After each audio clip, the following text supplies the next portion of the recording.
नमस्कार दोस्तों, कणिका M to achieve में आपका हार्दिक स्वागत है। पिछली क्लासेस में हमने वर्णमाला के तहत स्वर का अध्ययन किया था। आज हम इस क्लास में व्यंजन के बारे में अध्ययन करेंगे और पूर्णतः विस्तृत रूप से कि व्यंजन क्या कहलाते हैं, कितने प्रकार के होते हैं और इसका वर्गीकरण किस हिसाब से किया गया वर्णमाला। तो आइए देखते हैं। सबसे पहले ये समझते हैं व्यंजन क्या है। व्यंजन क्या है? वे वर्ण जो स्वर की सहायता से बोले जाते हैं वो व्यंजन कहलाते हैं। ठीक, जो वे वर्ण जो स्वर की सहायता से बोले जाते हैं व्यंजन कहलाते हैं।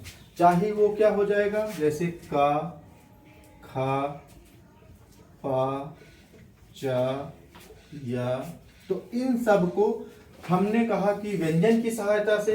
तो एक्चुअली होता क्या है कि जो यह का है वह आ के मिलने के बाद बनता है।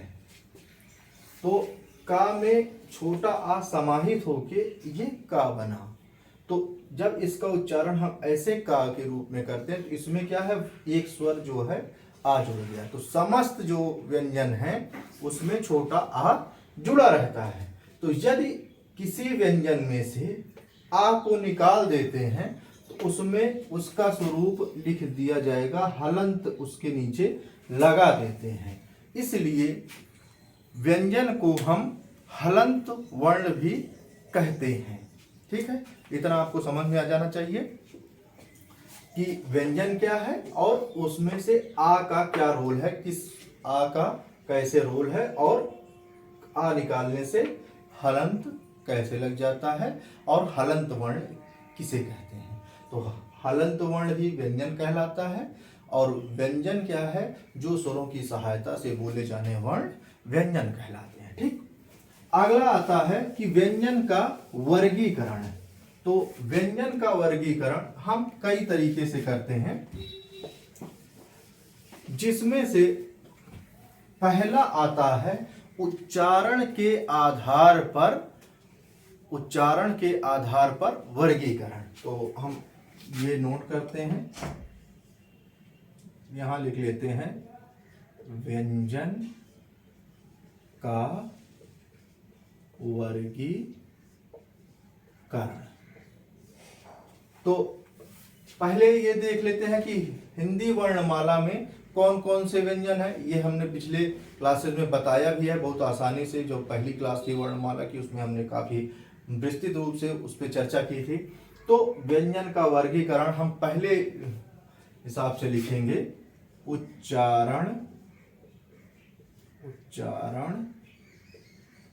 के आधार पर। तो उच्चारण के आधार पर व्यंजन 3 भागों में बांटा गया है। तो यहां लिख देंगे उच्चारण के आधार पर यह 3 प्रकार के हैं। ठीक, तो वो कौन कौन से हैं?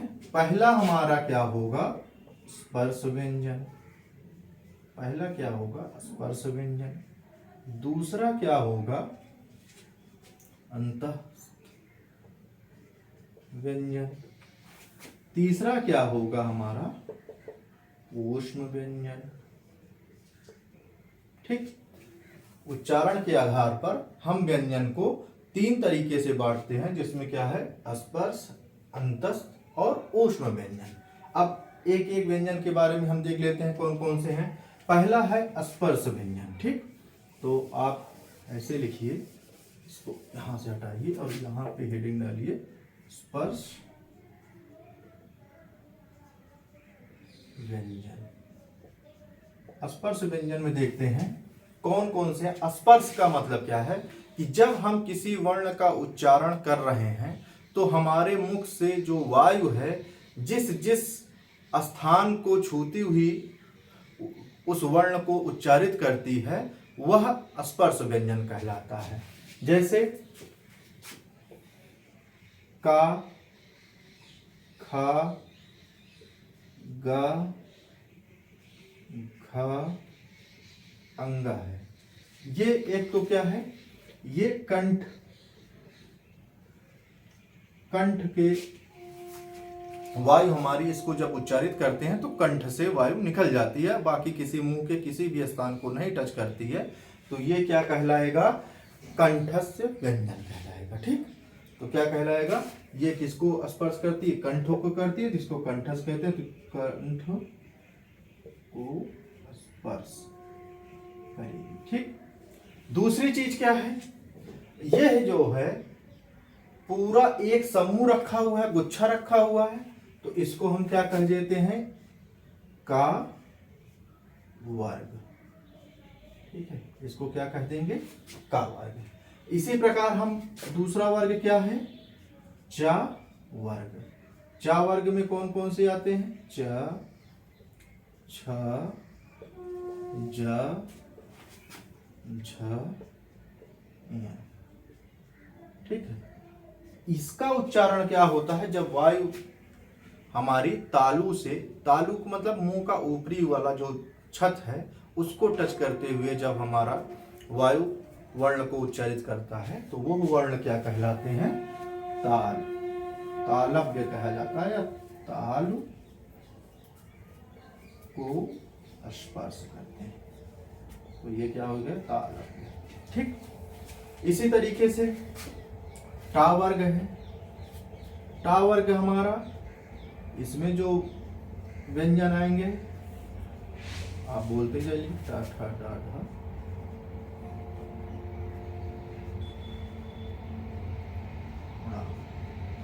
ये मूर्धा, मूर्धा को स्पर्श। अब पिछली भी क्लास में हमने बताया था कि मूर्धा क्या है, कि जो हमारा मुख का ऊपरी हुआ भाग है और आगे का जो भाग होता है वो मूर्धा कहलाती है। तो इसमें क्या होता है कि कभी जीभ सीधे से टच करती है या कभी पलट के टच कर जाती है, तो वो इसको उच्चारित करने वाले जो वायु है हमारा जो है जीभ वायु मूर्धा पे टच करेगा, इसलिए इसको मूर्धा कहा जाता है। ठीक है, मूर्धा को स्पर्श करना। ठीक, उसके बाद क्या है, ता वर्ग।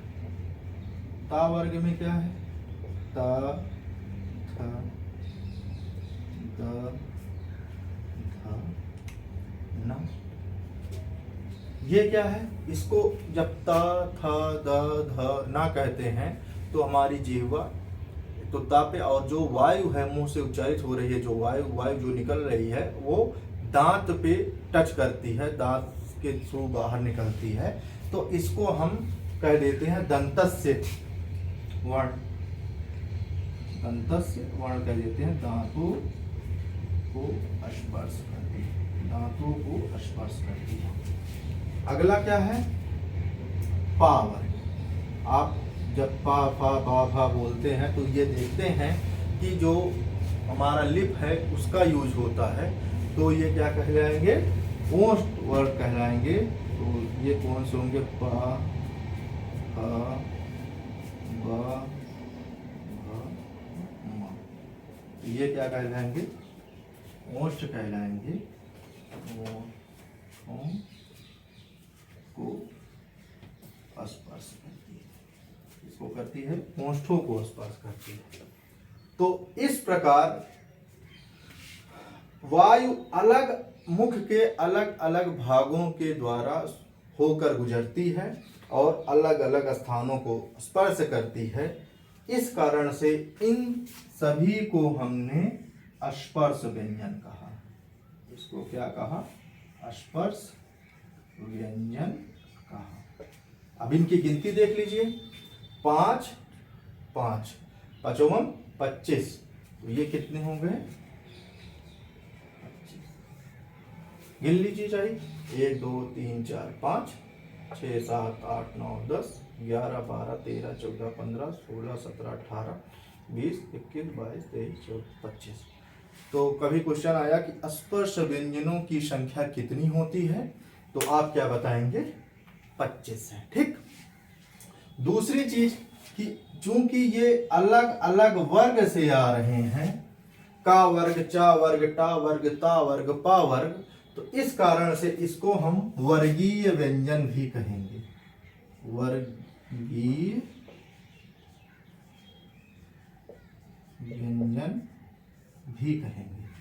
तो अगर कभी पूछ लिया कि वर्गीय व्यंजनों की संख्या कितनी होती है, तब भी आप क्या कहेंगे 25, क्योंकि जो वर्गीय व्यंजन है वही स्पर्श व्यंजन है और इनकी संख्या क्या है 25। और कहीं कहीं पे मान लीजिए कहीं ऑप्शन नहीं देता है, उसका 2 बढ़ा दिया 27 कर दिया। तो मैंने पिछली क्लास में ये बताया था कि जो ये डा ढा है, यानी कि यहाँ लिख लेते हैं, जो ये डा और ढा है इसके नीचे एक बिंदी लगा देते हैं, तो ये क्या बन जाता है, द्विगुण व्यंजन बन जाता है। इसको हम क्या कहते हैं, उच्छिप्त व्यंजन कहते हैं। इसको हमने क्या कहा, उच्छिप्त व्यंजन कहा। और इनकी संख्या कितनी है, 2 है। हिंदी वर्णमाला में जो मूल वर्णमाला है उसमें इनको स्थान दिया गया, परंतु जब मानक हिंदी का स्टैंडर्ड हुआ तो इसको जो है स्थान नहीं दिया गया। लेकिन जब इसका चूंकि यूज होता है तो ये जाने रहिए, ये भी मूर्धा से टच करते हैं। अगर कहें जाए कि ये किसको टच कर रहे हैं, तो ये किसको टच कर रहे हैं, ये भी किसको टच कर रहे हैं, मूर्धा से टच कर रहे हैं। भूलने की जरूरत नहीं, क्योंकि देख लीजिए टा ठा डा ढा ड़ा मूर्धा से है, ये भी है। लेकिन कभी कभी क्या होता है, इसमें जीभ जो है पलट कर मूर्धा को टच करती है, तो कोई बात नहीं करती है, उसका उच्चारण जो है अलग तरीके से हो जाता है, ड ढ। तो जैसे पढ़ना, सड़क, तो वहां पे थोड़ा सा उच्चारण इस डा और ढा की अपेक्षा थोड़ा सा अलग महसूस होता है। लेकिन है चूंकि यही ये माना गया, इसलिए जब कभी पूछा गया आपसे एग्जाम में कि उच्छिप्त व्यंजन की संख्या कितनी होती है, तो आप बताएंगे 2। कौन कौन से, डा ढा है। वर्गीय व्यंजन 25 है। लेकिन यदि कहीं कहीं पे एग्जामिनर तो होता है 25 दिया ही नहीं है, तो जब 25 नहीं दिया है तो इसका मतलब है उसने ये 25 और ये 2 और जोड़ लिया, तो वहां पे इसकी संख्या कितनी हो जाएगी, 27 हो जाएगी। तो 25 यहां पे जोड़ ले, 25 प्लस 2 बराबर 27। लेकिन वो तब होगा जब आपका 25 आंसर नहीं हो। अगर डायरेक्ट आपसे पूछता है स्पर्श व्यंजनों की संख्या कितनी है, तो आप बताएंगे 25 बताएंगे। अगर वहां पे 25 नहीं है तो आप इन दोनों को जोड़ देंगे, दोनों उच्छिप्त व्यंजन को जोड़ देंगे, तो ये किसकी संख्या कितनी हो जाएगी, 27 हो जाएगी। ठीक है, ये समझ में आ गया। दूसरा हम जो है देखते हैं, स्पर्श व्यंजन के बाद हमने क्या देखा कि हमारा दूसरा था अंतस्थ व्यंजन। अंतस्थ व्यंजन क्या होता है, जो या रा ला वा हैं, 4 ये व्यंजन हैं जो जब उच्चारित करते हैं तो इसमें वायु प्राण वायु जो है वो अंतः से डायरेक्ट से निकल रही है और मुंह के किसी भाग को स्पर्श नहीं करती है, इसलिए उसको क्या कहा गया, अंतस्थ व्यंजन कहा गया। तो दूसरा हम हेडिंग डाल देंगे अपना अंतः व्यंजन, दूसरा हेडिंग डालेंगे अंतस्थ व्यंजन। तो इसमें क्या है, इसकी परिभाषा क्या कहें कि वो वर्ण, वो व्यंजन जिसको उच्चारित करते समय प्राण वायु अंतः से निकलती है परंतु मुख के किसी भाग को नहीं टच कर रही है, तो उसको क्या कहा जाता है, अंतस्थ व्यंजन कहा जाता है। और ये कितने हैं, 4 हैं, या रा ला वा, या रा ला वा। ठीक, तो या रा ला वा, इनकी संख्या कितनी हो गई, 4 हो गई। और जिह्वा मुंह के किसी भी भाग को इसमें स्पर्श नहीं करती है। इसी में थोड़ा सा एक चीज और देख लीजिए, इसको क्वेश्चन कई बार पूछता है कि अंतस्थ व्यंजनों की संख्या कितनी होती है, तो वो आप एकदम बता देंगे। कभी पूछ लिया यह कौन सा व्यंजन निम्नलिखित में से अंतस्थ व्यंजन है, क्वेश्चन पूछा निम्नलिखित में से अंतस्थ व्यंजन है और आपको ये 4 ऑप्शन दे दिए, तो अंतस्थ व्यंजन कौन सा है, ये या कभी पूछ लिया ऐसे क्वेश्चन कि अंतस्थ व्यंजन नहीं है, तो आप अंतस्थ व्यंजन कौन सा नहीं है, ये नहीं है, ये है। तो आप इस तरीके से पहचान सकते हैं। दूसरा चीज है कि जो ये या और वाह है, या और वाह को हम अर्धस्वर भी कहते हैं, यहां पे नोट कर लीजिएगा। या और वाह को हम क्या कहते हैं, अर्ध स्वर भी कहते हैं। ठीक है, तो कभी क्वेश्चन पूछ लिया आपसे कि निम्नलिखित में से कौन से वो वर्ण हैं जो अर्धस्वर कहलाते हैं, निम्नलिखित में से कौन सा वो ग्रुप है जो अर्धस्वर कहलाता है।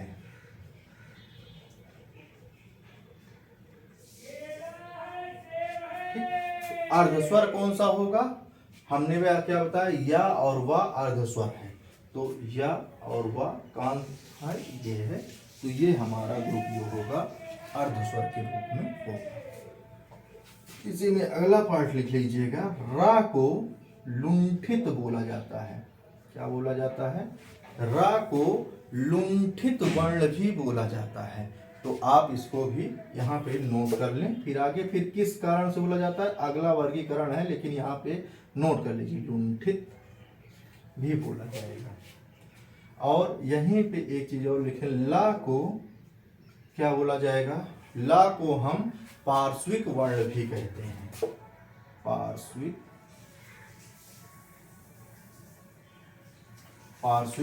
वर्ण भी कहते हैं, पार्श्विक वर्ण भी कहते हैं।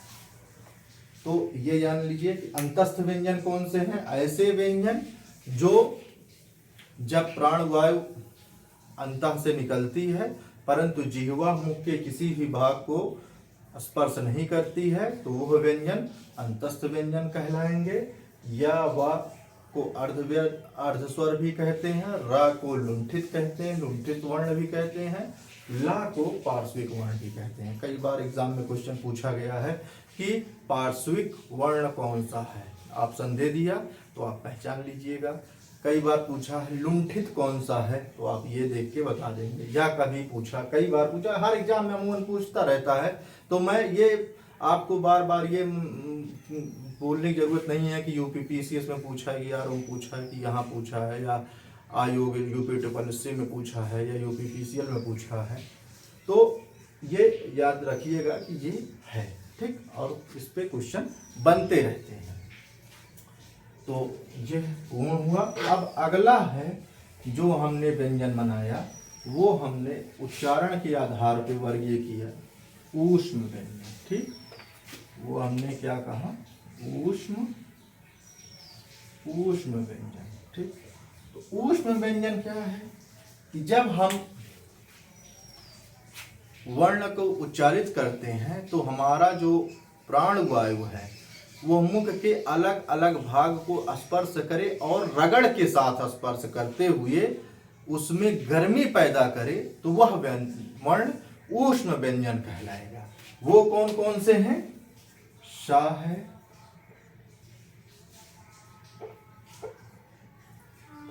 शा है, शा है और शा है और हा है। तो जब आप उच्चारित करिए श श श हा, तो ऐसा लगता है कि जो प्राणवायु है वो मुख में रगड़ पैदा कर रही है। इस कारण से वह जो है हमारा जो यह व्यंजन का समूह है ये क्या कहलाएगा, ऊष्म व्यंजन कहलाएगा। इसकी संख्या कितनी है, 4। ठीक, अब कई बार क्वेश्चन पूछा है कि निम्नलिखित में से ऊष्म व्यंजन नहीं है, तो ये 4 के अलावा कोई भी चीज दे दिया गया वो ऊष्म व्यंजन नहीं, एकदम एग्जैक्टली याद रहेगा, इसमें तो कोई भूलने की बात नहीं है। और कई एग्जामों में बताता रहता है कि ये है ये नहीं है, तो आप ये चारों को पहचान रहे हैं, उसको आपने ऊष्म व्यंजन के रूप में व्यक्त कर दिया। ठीक, अब दूसरा व्यंजनों का वर्गीकरण का जो दूसरा आधार है उच्चारण के स्थान के आधार पर। हमने क्या कहा, उच्चारण के आधार पर कि उच्चारित जब कर रहे हैं तो जिह्वा किस भाग को टच कर रही है, या जो है वायु किस स्थान पर जो है घर्षण दे रहा है वो है। अब दूसरा है उच्चारण के स्थान के आधार पर, तो यहाँ पे हम लिख लेते हैं दूसरा जो है उच्चारण के स्थान के आधार पर। तो उच्चारण के स्थान के आधार पर भी जो हमारा वर्ण है जिस जगह से बोला जा रहा है वो हम जो है उच्चारण के स्थान पे कर लेते हैं। अब देखिए कौन कौन सा है। एक तो है कंठ से, कंठ, अब हमने पिछली डिस्कस किया कंठ से कौन सा बोला जाएगा, का खा गा घा अंगा। तो ये कौन से हमारे वर्ण हो जाएंगे, का खा गा घा अंगा। ठीक, दूसरा क्या है तालु, तालु से बोला जा रहा है तो इसको क्या कहेंगे, तालव्य वर्ण कहेंगे। तो तालव्य, तालव्य में हमने क्या पढ़ा था, त च छ ज झ इया। तो ये क्या हो जाएगा, च छ ज झ इया, ये तो हमारा हो गया वर्ण। ठीक, इसके साथ साथ हमारा जो शा है, ये वाला शा, ये भी तालु से स्पर्श होके हो रहा है। जो घर्षण जो पैदा हो रही है शा बोलने में, तो वहाँ वायु शा जब बोला जा रहा है तो वो घर्षण जो हो रहा है शा तालु पे स्पर्श करते हुए वो घर्षण कर रहा है, तो इस शा को क्या कहेंगे, तालव्य शा कहेंगे। ठीक, दूसरा चीज है जब हम या बोलते हैं, या बोलते हैं तो जो वायु है आके तालव्य पे स्पर्श करती है, बहुत हल्का सा स्पर्श करती है, तो उस या को हम उच्चारण किस स्थान से हो रहा है, तो या को भी हम तालव्य बोलेंगे। ठीक, तीसरा है मूर्धन्य। मूर्धन्य, मूर्धन्य कौन सा होगा, मूर्धा से जहां बोली जा रही है तो वो हमने क्या कहा, टाठा डाठा अड़ा बोला ही, तो ये बोल देंगे ट ड ढ, ये हमारा याद ही है। प्लस जो हमारा शा है ये वाला, क्या कहते हो तुम लोग, पेटचुरुआ सा। तो पेटचुरुआ सा नहीं कहना है, ये एक्चुअली होता क्या है, मूर्धन्य होता है कि जब ये मूर्धा से जो है, जब प्राणवायु मूर्धा पे आके लड़ती है और वहां पे संघर्ष करते हुए गर्मी पैदा करती है, तो इस शा को हम क्या कहेंगे, मूर्धन्य शा कहेंगे। अगला हम कंटिन्यू करते हैं, दंत। दंत क्या है कि वह वर्ण जो दंत के स्पर्श करे, दंत के, तो दंत के हो गया त थ द ध। ठीक, ये हमारा क्या हो जाएगा, दंत हो जाएगा।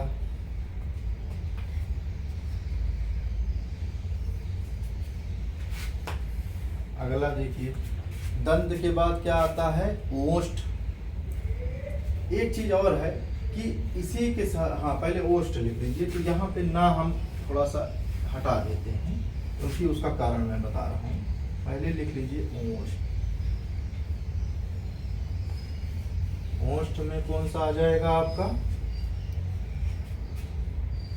पा फा बा भा मा। तो एक चीज और है कि इसको द्रव्योष्ठ भी कहा जाता है, कि दोनों ओठों से बोला जाए तो इसको एक और नाम दे देते हैं, दोनों दोनों ओठों से, इसको क्या है? द्रव्योष्ठ। क्या बोलेंगे? द्रव्योष्ठ। द्रव्योष्ठ, तो द्रव्योष्ठ भी कहेंगे। अगर कहीं ऐसे भी पूछ लिया जाए, ओष्ठ या दोनों ओठों का चूंकि यूज हो रहा है, तो उसको और डिफाइन कर देंगे, द्रव्योष्ठ कर देंगे। और इसमें क्या कौन सा आएगा? प फ ब भ म। प फ ब भ म। ठीक। अब क्या होता है कि जैसे कोई वर्ण है, दांतों, जैसे हम त था दा बोलते हैं, तो दा और जिह्वा दांत से टच करती है। लेकिन जब दांतों के मूल से बोला जाए तो उसको हम क्या कहते हैं? वत्सल कहते हैं। वत्सय कहते हैं। वत्सय कहते हैं। इसमें यहां पे ऐसे लिख लीजिएगा, दांतों के मूल को जिह्वा हमारी टच कर रही है, उस स्थान को टच कर रही है, तो वो क्या कहलाएगा? हमारा वत्सत कहलाएगा। और इसमें कौन से आएगा? ना आएगा, ला आएगा, शा आएगा। कौन कौन से आएंगे? और क्या आएगा? रा आएगा। ठीक। तो ये जो हमारे वर्ण हैं वत्सर के अंतर्गत आते हैं। जैसे मान लीजिए ऑप्शन नहीं दिया है, तो ना को आप दंत में लेते चले गए, लेकिन वत्सर शब्द बोलता है कि निम्नलिखित में से कौन सा वत्सन नहीं है, तो ये वत्सन में कौन कौन से हैं? न, ला, सा, रा है, बाकी नहीं है। अगला आता है कि यदि हमारा जो है निचला ओंठ और ऊपरी दांत, कोई वर्ण बोल रहे हैं तो निचला ओंठ और ऊपरी दांत एक दूसरे को टच करता है, और फिर जो बोला जाता है वो क्या कहलाएगा? वा और फा कहलाएगा। तो यहाँ पे देख देते हैं,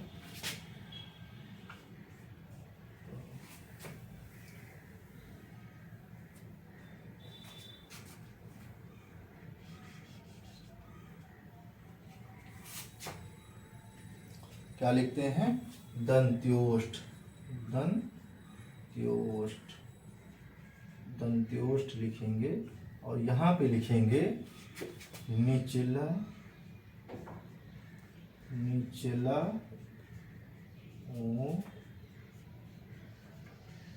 और क्या है? ऊपरी दांत। और ऊपरी दांत, इसका जब यूज होगा तो हमारे दो वर्ण होंगे, व और फा। व और फा, तो इनको क्या कहा जाएगा? दंत्योष्ठ कहा जाएगा। और जब दोनों यूज होता है तो उसको क्या कहा जाएगा? द्रव्योष्ठ कहा जाएगा। ये एकदम क्लियर होना चाहिए। एक मिनट, ये 6 7 कर लीजिएगा, नंबरिंग थोड़ा सा सही कर लीजिएगा। ठीक। अगला आता है, एक बोला जाता है स्वतंत्र यंत्रमुखी, जिसे कहा जाता है काकल्य। तो यहां लिख लेते हैं, ये ऊपर हम लिख लेते हैं काकल्य। ये नंबरिंग आप 8 डाल दीजिएगा, या यहाँ पे हम तो छोड़िए, ये लिख दीजिए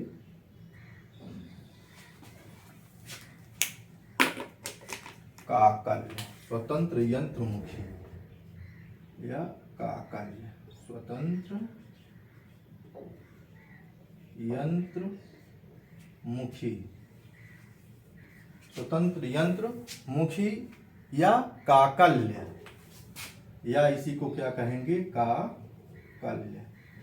यह जो वर्ण होगा वो हमारा होता है हा। तो कई बार क्वेश्चन पूछा है कि निम्नलिखित में से काकल्य वर्ण कौन सा है? स्वतंत्र यंत्रमुखी लिखता है, नहीं लिखता है, लेकिन काकल्य कई बार पूछा जाता है। तो आप जो है इसको क्या कहेंगे? हा को आप जो है कहेंगे स्वतंत्र यंत्रमुखी काकल्य। ठीक है, इसका चाहिए आप स्क्रीनशॉट ले सकते हैं। अगला वर्गीकरण करते हैं हम। उच्चारण के स्थान पर हो गया, उच्चारण के आधार पर हो गया। तो अगला हमारा जो वर्गीकरण होगा उच्चारण प्रयत्न के आधार पर। क्या होगा? उच्चारण, इसको पहले मिटा लेते हैं। उच्चारण प्रयत्न के आधार पर इसको कैसे हम डिफाइन करते हैं कि जब हमारा प्रयत्न कहाँ कहाँ से किस पे स्ट्रेस आ रहा है, किस वर्ड को बोलने से किस जगह पे ज्यादा जोर पड़ रहा है, उसके अभ्यंतर को कहा जाता है कि उच्चारण के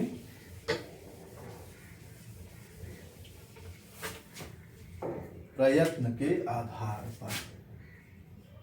उच्चारण के प्रयत्न, इसी को क्या कहा जाता है? अभ्यंतर। क्या कहा जाता है? ये लिख लीजिए। और आधार पर छोड़ दीजिए, अभ्यंतर प्रयत्न, अभ्यंतर प्रयत्न के आधार पर। ये कितने टाइप के होंगे देखते हैं। एक तो पहला कहेगा स्पर्श। स्पर्श में जितने हमारे स्पर्श व्यंजन हैं वो सारे आएंगे का खा गा घा में, लेकिन उसका जो अंतिम वर्ण है वो हम उसमें काउंट नहीं करते हैं। तो हम जोड़ देते हैं कि का खा गा घा, का खा गा घा जोड़ते हैं प्लस फिर चा को नहीं जोड़ेंगे, क्योंकि चा जो है हमारा संघर्ष के साथ होता है, तो वो दूसरे में आ जाएगा स्पर्श संघर्षी में। स्पर्श संघर्षी,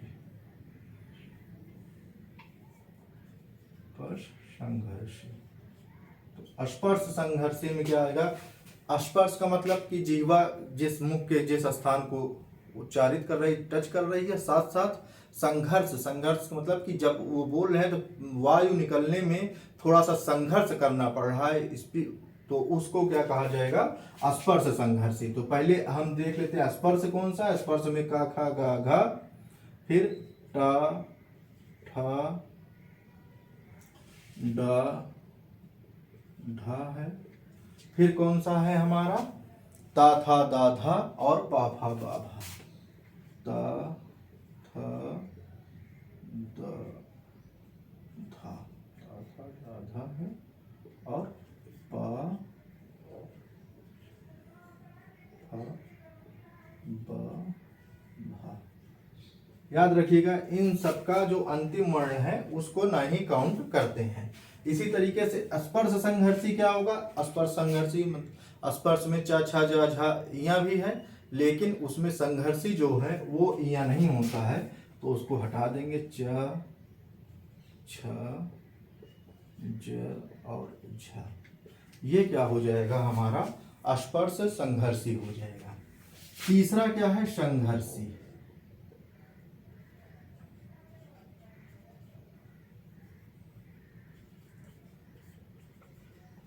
संघर्षी, संघर्षी में कि जब जो अभ्यंतर से वायु निकल रही है उसके कारण कितना संघर्ष करना पड़ रहा है।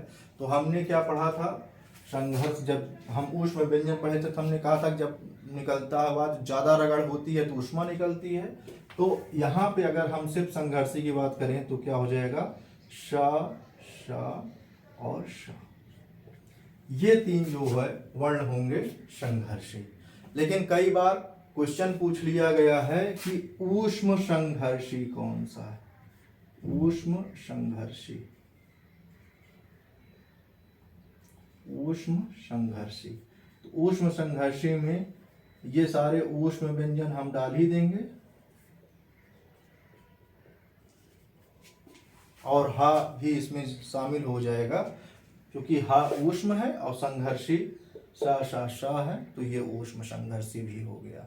जितने ऊष्म व्यंजन हैं वह ऊष्म संघर्षी व्यंजन भी कहलाते हैं। ठीक है, ये याद रखिएगा, कभी अगर इस तरीके का क्वेश्चन पूछ लिया तो आप बता सकते हैं। चौथा हमारा क्या है? संघर्षी हो गया। कौन कौन से? शा शा शा है। जो पिछली बार हमने बात किया था पार्श्विक, पार्श्विक, हमने बताया है पार्श्विक वर्ण कौन सा है, ला है।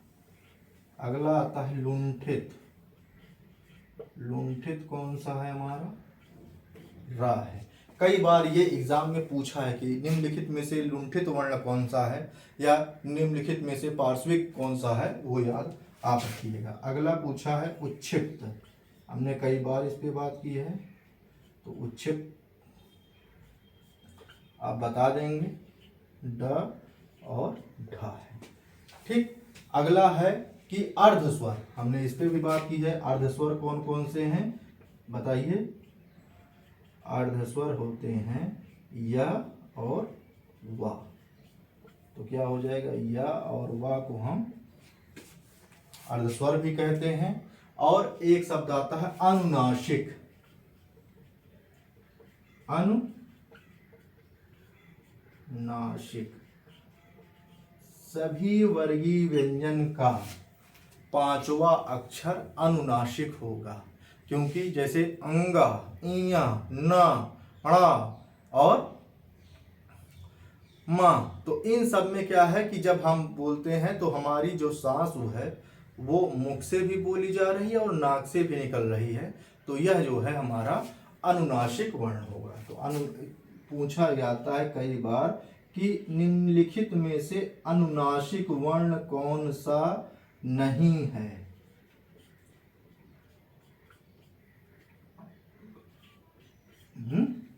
जैसे हमने कह दिया कि निम्नलिखित में से अनुनासिक नहीं है, तो अनुनासिक कौन सा नहीं है, अंगा अनुनासिक है, माँ अनुनासिक है, ना अनुनासिक है, अणा अनुनासिक है, इया अनुनासिक है। अर्थात जो स्पर्श व्यंजन के जो वर्गीय व्यंजन है, हर वर्गीय व्यंजन का जो पांचवा अक्षर है वह अनुनासिक व्यंजन भी कहलाता है, क्योंकि उसको जब हम उच्चारित करते हैं तो वायु के कारण जो है हमारे अभ्यंतर से मुख और नाक दोनों से वायु प्रेषित हो रही है, तो वह अनुनासिक हो जाता है। ठीक, तो इस आधार पे हमने इस तरीके के वर्ण पूछ लिया। एक्चुअली ये इस आधार पे ये नहीं पूछेगा अभ्यंतर के आधार पर जो है कितने वर्गीकरण कितने भाग में बांटा गया है, ये जरूर अगर कहेगा तो 7 आप लिख देंगे, लेकिन ये नहीं पूछता है। पूछता क्या है कि निम्नलिखित में से उच्छिप्त व्यंजन कौन सा है, निम्नलिखित में से पार्श्विक व्यंजन कौन सा है, निम्नलिखित में से कौन सा अर्धस्वर है, या पूछ लिया अनुनासिक कौन सा है, संघर्षी कौन सा है, स्पर्श कौन सा है, या कभी कभी पूछ लिया ऊष्म संघर्षी कौन सा है। तो हमने ऊष्म संघर्षी भी बता दिया, संघर्षी भी बता दिया, नासिक, ये सारे चीजें हैं, तो ये आपको याद रखने हैं, कहीं गलती नहीं करनी है। तो ठीक है, तो अगले वर्गीकरण के तरफ हम चलते हैं कि वायु प्रक्षेप के आधार पर। तो जैसे हम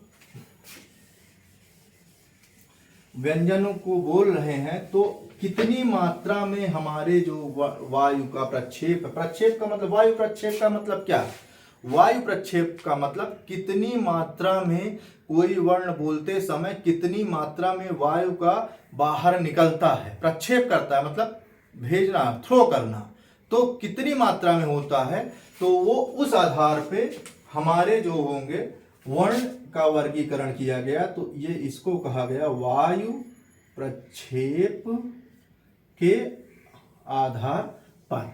तो वायु प्रक्षेप के आधार पर जो हम, ये नंबर रंग आप जो भी हो, चौथा, पांचवा, तीसरा जो भी हो लिख लीजिएगा। वायु प्रक्षेप के आधार पर इसको 2 तरीके से बांटा गया। कितने तरीके से बांटा गया, 2 प्रकार से। और वो क्या, पहला है अल्प प्राण और दूसरा है महाप्राण। क्या क्या है, अल्प प्राण है और महाप्राण है। तो ऐसे हम डिवाइड कर लेते हैं, दोनों देखते चलते हैं। अल्प प्राण का क्या है कि जब हम कोई वर्ण बोल रहे हैं, अब इसमें पूरा देखिएगा वर्णमाला के जितने अक्षर, जब हम कोई भी वर्ण बोल रहे हैं तो कितनी मात्रा में वायु प्रक्षेपित हो रही, थोड़ी मात्रा में हो रही, ज्यादा मात्रा में हो रही है। जब वायु प्रक्षेप थोड़ा हो, कम हो तो उसको क्या कहेंगे, अल्प कहेंगे। अल्प समझ गए, अल्प जैसा नाम वैसा है कि कम, अल्प मतलब थोड़ा सा कम। तो जब वायु थोड़ा सा प्रक्षेपित हो तो वो क्या कहलाएंगे, वो वर्ण क्या कहलाएंगे, वो वर्ण क्या कहलाएंगे, हमारे अल्प प्राण कहलाएंगे। तो हम इससे कहेंगे कि यहां पे लिख सकते हैं वायु की मात्रा कम, मतलब कि वायु की मात्रा कम होने पर पहला कि जब हम कोई बोल रहे हैं तो वो क्या कहलाएंगे, जब हम बोलते समय वर्ण को करते हैं तो कम मात्रा में वायु प्रक्षेपित हो रही है तो उसको हम अल्प प्राण कहेंगे। दूसरा कहेंगे कि कौन कौन से वर्ण अल्प प्राण होते हैं, तो प्रत्येक वर्ग के, जो वर्गीय व्यंजन हमने पढ़ा है का खा सारे वर्ग का, तो प्रत्येक वर्ग का पहला, तीसरा और पांचवा, प्रत्येक वर्ग का पहला,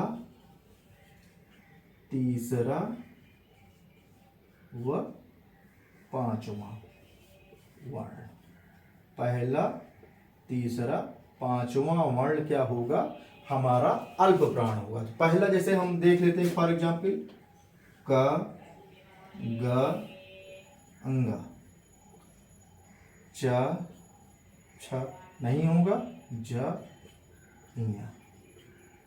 ठीक, ऐसे ही अ, द, ण, त, द, न, प, भ, ब, भ, म। तो ये पहला, तीसरा, पांचवा जो वर्ण है ये अल्प प्राण कहलाएंगे। तथा साथ ही साथ जो हमारे अंतः व्यंजन हैं, जो हमारे अंतस्थ व्यंजन हैं, जो हमारे अंतस्थ व्यंजन हैं,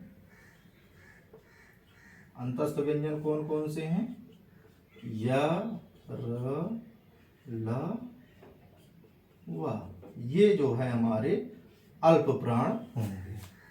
तो अल्प प्राण में क्या है कि जब हम कोई वर्ण उच्चारित कर रहे हैं तो वायु की मात्रा कम मात्रा में प्रक्षेपित हो रही है तो वो अल्प प्राण कहलाएंगे। प्रत्येक वर्ण वर्ग का पहला, तीसरा, पांचवा वर्ण अल्प प्राण होगा एवं समस्त अंतस्थ व्यंजन वर्ण जो होंगे वो क्या कहलाएंगे, हमारे अल्प प्राण वर्ण कहलाएंगे। अब थोड़ा सा एक चीज है कि इसको याद कैसे करना है, सर देखिए अंग्रेजी में क्या करते हैं, जैसे का की स्पेलिंग क्या लिखते हैं, अंग्रेजी में का की स्पेलिंग के मान लीजिए, खा की क्या लिखते हैं, के एच लिखते हैं, अंगा की एन लिख दीजिए, ठीक। टा की देखिए टी लिखते हैं, ठा का टी एच लिख देते हैं। तो जब दो इस तरीके से अगर आपको कभी भूल रहे हो कि स्पेलिंग डालने, तो इस तरीके से आप स्पेलिंग भी डालकर ये जान सकते हैं कि अल्प प्राण है महाप्राण है। तो अल्प प्राण क्या हो जाएगा, जब एक स्पेलिंग है तो अल्प हो गया और दो आ गए तो महाप्राण हो जाएगा। तो अब आते हैं महाप्राण देख लेते हैं। महाप्राण क्या है, जैसे उसमें कि जब वायु की मात्रा ज्यादा हो जाए, कोई वर्ण बोलते समय वायु की मात्रा ज्यादा प्रक्षेपित हो तो वो क्या कहलाएगी, महाप्राण कहलाएगी। तो यहां पे पहला चीज डालेंगे कि वायु की मात्रा अधिक प्रक्षेपित होती है, ठीक। दूसरा क्या करेंगे कि कौन कौन से हमारे वर्ण आएंगे, तो हमने क्या कहा कि जब सारे वर्ग के पहला, तीसरा, पांचवा हट गया तो क्या कौन सा बचा, दूसरा,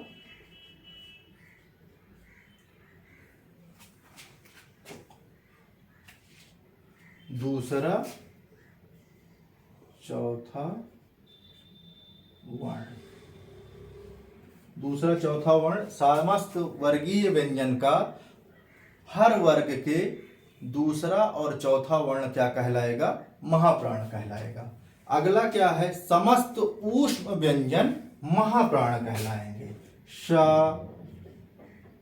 स, समस्त ऊष्म व्यंजन। समस्त ऊष्म व्यंजन कौन कौन से हैं? श, श, श, हाँ। ये मैं बार बार इसलिए बोल देता हूँ, लिख देता हूँ, ताकि इसी ही दौरान आपको याद हो जाए, दोबारा प्रैक्टिस की जरूरत उतनी ना पड़े, या आपका कॉन्सेप्ट एकदम। समस्त ऊष्म व्यंजन कौन है? श, श, श है। ये जो है हमारे क्या कहलाएंगे? महाप्राण कहलाएंगे। ठीक है, और हमने स्पेलिंग से बता ही दिया। लेकिन ऊष्म व्यंजन में यश अगर आ गया तो वहां नहीं देखना है। वर्गीय व्यंजन को पहचानने के लिए आप जैसे देखिए का लिखा हुआ है, कह दिया कि इसमें से कौन सा अल्प प्राण है, और ऐसे लिख दिया, चा लिख दिया और खा लिख दिया, और हा लिख दिया। तो अब देखिए आप कैसे पहचानेंगे कि इसमें कौन सा अल्प प्राण है, कौन सा महाप्राण है। पहला तो ये जान लीजिए कि अगर इसमें से कोई अंतस्थ व्यंजन है, नहीं है, तो बढ़िया, अंतस्थ व्यंजन नहीं है, कोई बात नहीं। ऊष्म व्यंजन है, नहीं है। अगर यहीं पे लिख देता, यहाँ पे ऐसे ला बना देता, यहाँ पे ये शा बना देता, और ये या बना देता, यहाँ पे हा बना देता, ऐसे। अब मैंने कह दिया कि इनमें से पहचानो कौन सा आपका अल्प प्राण है, कौन सा महाप्राण है। तो पहले देखिए सबकी स्पेलिंग, पहले देखिए कि ऊष्म व्यंजन कौन सा है। ये ऊष्म व्यंजन है, ये ऊष्म है, ऊष्म है, तो ये क्या हो जाएंगे? महाप्राण। ये दोनों महाप्राण में आ जाएंगे। अब देखिए ल, या, ये क्या है? अंतस्थ व्यंजन है। तो जब अंतस्थ व्यंजन है तो हमने क्या कहा? ये क्या है? अल्प में है, ये अल्प हो जाएंगे। और इसमें देखिए यहाँ पे ये अल्प, ये क्या है? खा है, ये फा है। तो का, खा, खा क्या है?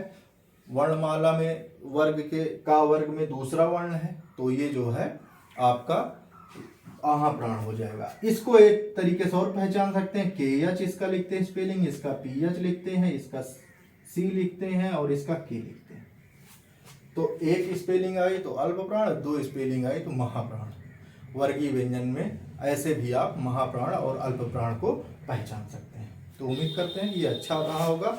अगला जो हमारा महत्वपूर्ण है, नाद के आधार पर हमारा वर्गों का व्यंजन। तो ये डाल दीजिएगा। नाद के आधार पर हम जब कहते हैं तो इसका मतलब है कि जब कोई वर्ण हम बोल रहे हैं तो नाद तंत्र जब झंकृत हो जाता है, उसमें झनकार पैदा होती है जो वर्ण बोलने में, तो वो वर्ण क्या कहलाएंगे? नाद में घोष वर्ण कहलाएंगे। और जब नाद में क्या होगा? और दूसरा कि जब हम जो है कोई वर्ण बोल रहे हैं और झनकार नहीं उत्पन्न हो रही है, तो वो वर्ण क्या कहलाएंगे? अघोष वर्ण कहलाएंगे।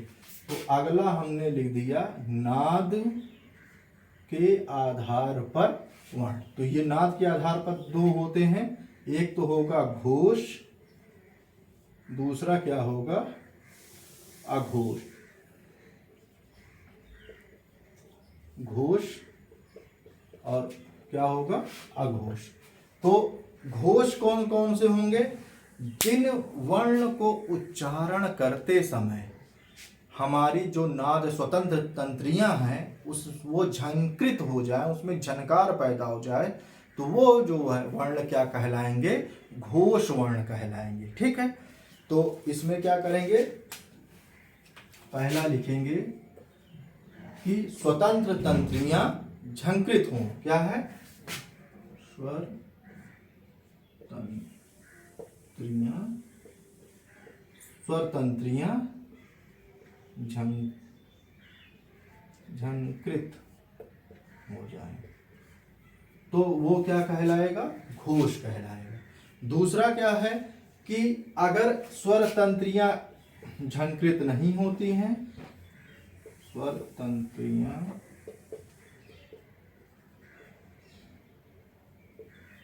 झंकृत नहीं होती तो वो क्या कहला जाएगा?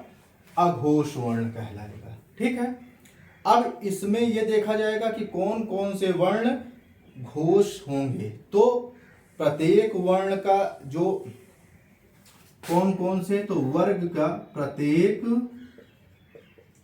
वर्ग का तीसरा, चौथा, पांचवा वर्ण, प्रत्येक वर्ग का तीसरा, चौथा, पांचवा वर्ण, तीसरा, चौथा, पांचवा वर्ण घोष होगा। साथ साथ में कौन सा होगा, अंतस्थ, अंतस्थ व्यंजन, अंतस्थ वर्ण। अंतस्थ वर्ण क्या होंगे, कौन कौन से हैं, या र, ये कौन होंगे, ये भी जो है इनको जब हम बोलते हैं तो हमारी स्वर तंत्रियां झंकृत होती हैं, तो ये भी हमारा घोष वर्ण होगा। और इसके साथ साथ क्या होगा, प्रत्येक वर्ण का तीसरा, चौथा, पांचवा अंतस्थ वर्ण, और क्या होगा, इसके साथ आ जाएगा समस्त स्वर, समस्त स्वर। सभी स्वर जब हम बोलते हैं तो वहां पे स्वर बोलते समय झंकृत हो जाती है हमारी जो है नाक तंत्रियां, तो वो हमारा क्या हो जाएगा, घोष वर्ण हो जाएंगे। अब अघोष में देख लेते हैं, इसमें क्या है, स्वर तंत्रियां झंकृत नहीं होंगी, ठीक है। तो अब बचा क्या कि हमारा अंतस्थ व्यंजन तो हो ही गया है, तो हमारे बचे क्या कि प्रत्येक वर्ण का, प्रत्येक वर्ग का पहला व दूसरा वर्ण, पहला व दूसरा वर्ण हमारा क्या होगा, अघोष वर्ण होगा। साथ में क्या होगा कि अब बचा क्या है, ऊष्म बचा है, तो ऊष्म जो हमारे होंगे, ऊष्म व्यंजन होंगे, वो जो वो है वो भी अघोष होंगे। तो ऊष्म वर्ण कौन कौन से हैं, श, श, तो ये हमारे, लेकिन इसमें हा नहीं आता है क्योंकि इसमें स्वर तंत्रियों से कोई ज्यादा नहीं रहता है। तो ऊष्म वर्ण में शा शा शा जो होंगे हमारा जो है अघोष वर्ण हो जाएगा। तो अब इस पे क्वेश्चन ऐसे आता है, निम्नलिखित में से कौन सा मतलब कौन से वर्ण घोष हैं, कौन से नहीं है। तो आप आराम से पहचान लिए प्रत्येक वर्ग का। अब जैसे मान लीजिए कि दे दिया एग्जाम्पल, च, क, ग, घ, ट, श, य, आ, व। ऐसे मान लीजिए कोई भी, हम इतना एग्जाम्पल ले रहे हैं कि इसमें से पहचानिए कौन सा घोष है कौन सा नहीं है। पहले देखिए वर्गीय व्यंजन है, हाँ है। पहला हमने क्या कहा कि घोष है कि नहीं है, तो ये देखिए कि च और का ये पहला वर्ण है, च और का पहला वर्ण है, तो इसका मतलब है कि यह जो है अघोष होगा, क्योंकि हम जानते हैं अघोष कौन के होंगे, पहला और दूसरा वर्ण होगा। तो ये पहला हो गया, ये पहला हो गया, तो ये क्या होगा, अघोष हो गया। दूसरा क्या हो गया कि इसमें ऊष्म कौन सा है, ऊष्म ये है, ये हो गया। ये टा है, ये पहला वर्ण है, तो ये सब क्या हो जाएंगे, हमारे अघोष वर्ण हो जाएंगे। दूसरा अब देखिए, ये वर्ग व्यंजन का तीसरा है, ये चौथा है, यह अंतस्थ व्यंजन है, ये स्वर है, यह अंतस्थ व्यंजन है, तो ये सब क्या हो जाएंगे, हमारे घोष हो जाएंगे। ठीक, इस तरीके से आप पहचानेंगे कौन सा घोष है और कौन सा अघोष है। आखिरी जो कभी कभी क्वेश्चन पूछता है, जब क्वेश्चन और टफ करना होता है, तो पेशीय तनाव के आधार पर वर्गों का व्यंजन, वर्णों का व्यंजन किया जाता है। तो कैसे करते हैं वो देख लीजिए। पेशीय तनाव के आधार पर, पेशीय तनाव के आधार पर, तो ये पेशीय तनाव के आधार पर जब हम वर्णों का वर्गीकरण करते हैं तो ये दो तरीके से करते हैं। पहला हो जाता है कठोर, दूसरा क्या हो जाता है, शिथिल। कठोर का मतलब क्या है कि जब हमारा कोई भी जो है वर्ण हम बोल रहे हैं तो हमारी जो मांसपेशियां हैं मुख की और जीवा जो भी हैं उसमें तनाव ज़्यादा हो तो वो वर्ण क्या हो जाएंगे, कठोर। और जब मांसपेशियों में शिथिलता है मतलब ढीलापन है तो वो कौन से हो जाएंगे, हमारे शिथिल हो जाएंगे। तो अब कठोर में कौन सा होता है, कठोर में वो वर्ण आएंगे जो अघोष होंगे, जो अघोष होंगे। पहला शर्त है कि वह अघोष होना चाहिए, दूसरा है कि वह अघोष हो और दूसरा क्या हो, महाप्राण हो, महाप्राण। तो हमारे समस्त अघोष वर्ण और महाप्राण वर्ण जो है हमारे कठोर होंगे। अब देखिए अघोष हमने क्या कहा कि पहला दूसरा वर्ण वर्ग व्यंजन का और ऊष्म व्यंजन में श श श ये जो है अघोष हैं। तो हमने लिख लिया कि ये श श श लिख लिया, और जैसे क ख च छ और उसके बाद ट ठ लिख लिया, त खाली फिर हाँ। तो ये तो अघोष है, लेकिन इसमें कह रहा कि महाप्राण व्यंजन हो। तो महाप्राण होने के कारण क्या हो जाएगा कि वर्ग व्यंजन का जो पहला वर्ण है ये तो नहीं रह जाएगा, तो इसको आप हटा दीजिए, का च टा पा और ता हटा दीजिए। तो अब बचा कितना कि ये तीन अघोष हो गए और खा छा ठा था और फा ये हो गया हमारा कठोर वर्ण हो जाएंगे, कठोर व्यंजन हो जाएंगे। दूसरा क्या है कि शिथिल कौन से होंगे, तो घोष होना अनिवार्य है प्लस और अल्प प्राण हो, घोष हो और अल्प प्राण हो। तो जो वर्ण घोष हो साथ में अल्प प्राण हो वह शिथिल वर्ण कहलाएंगे। तो इसमें कौन कौन से हैं, घोष घोष कौन कौन से हैं, हमने बात की कि पहला तीसरा पांचवा वर्ण सबका घोष हो जाएगा, ठीक है। और क्या हो जाएगा कि अल्प प्राण, अल्प पहला तीसरा पांचवा अल्प प्राण हो जाएगा और तीसरा चौथा पांचवा घोष हो जाएगा। तो कंफ्यूजन तो नहीं है, एकदम समझिए कि अल्प प्राण कौन कौन से वर्ण हो जाएंगे, पहला तीसरा पांचवा, और घोष कौन सा हो जाएगा हमारा कि पहला दूसरा, ठीक। तो इस हिसाब से हमारे जो यह वर्ण क्या कहलाएगा, हमारा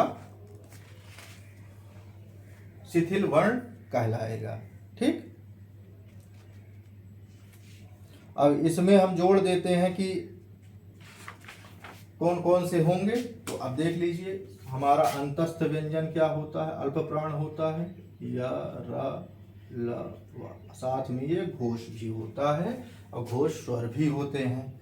दूसरा क्या है कि समस्त का जो है हमारा तीसरा चौथा पांचवा है वो घोष है, लेकिन वो उसमें क्या है कि अल्प प्राण वाले में दिक्कत हो जाती है, तो वो जो छठ के आ जाता है चौथा वर्ण कट जाएगा तो बचेगा क्या, अंगा और गा। अब इसमें क्या बचेगा, चा छा नहीं रहेगा, जा, तो जा और इया हो जाएगा, तो जा और इया हो जाएगा, ठीक है। ऐसे इसमें टा वाले में हो गया तीसरा वर्ण ड और अंतिम वर्ण अड़ा हो जाएगा, और ता वाले में अंतिम वर्ण ना है वो हो जाएगा और बीच का दा, और पा फा में बा, बा और मा हो जाएगा। ये इतने अक्षर हमारे घोष और अल्प प्राण होंगे, और ये इसको चाहे क्रम से लिख देते हैं।